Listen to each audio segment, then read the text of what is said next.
আমরা আজকে রাষ্ট্রপতি চুপ্পু পদত্যাগ করেছে, আমরা চুপ্পুকে গ্রেপ্তারের দাবি জানাই।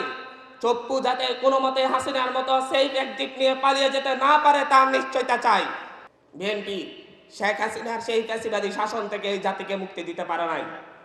বিরোধী দলের হিসাবে যে কোনো বিরোধী দলের রাজনৈতিক নেতাদের রাজনৈতিক দলের দায়িত্ব আছে দেশের মানুষের উপর সরকারি দল শোষণ করা শুরু করলে সেই শোষণ থেকে দেশের মানুষকে মুক্ত করা, কিন্তু সেটা বিএনপি 17 বছরও পারে নাই।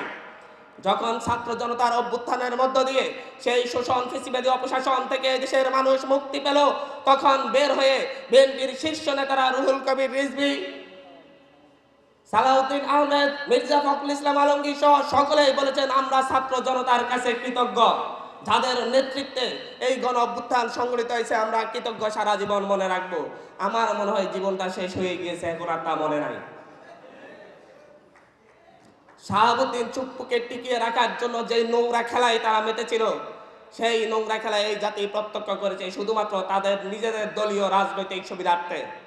তারা প্রত্যেকটা রাষ্ট্রের প্রত্যেকটা সংস্থাকে, সাংবিধানিক সংস্থাকে দুর্বল করার জন্য উঠে পড়ে লেগেছে। তারা সেই হাসিনার তৈরি আইনেই ফিরে যেতে স্বাচ্ছন্দ্য বোধ করছে।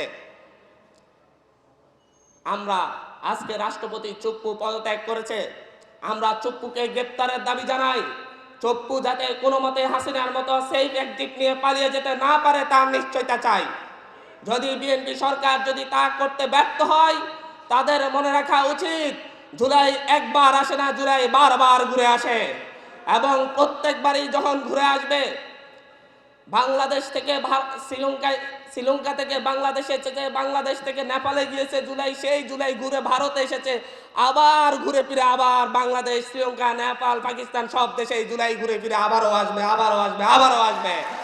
এবং সেইবার যেন আপনারা শহীদ প্রেসিডেন্ট জিয়াউর রহমানের রাজনৈতিক দল, বেগম আপসীর নেত্রী বেগম জিয়ার রাজনৈতিক দলের নেতাদেরকে যেন পালাতে না হয়, আমরা সেই দাবি জানাবো, আপনাদেরকে বলবো আপনারা যেন পালাতে না হয়। সেজন্য এক্ষুনি এই রাষ্ট্রের শাসন ব্যবস্থাকে সুশৃঙ্খল করুন।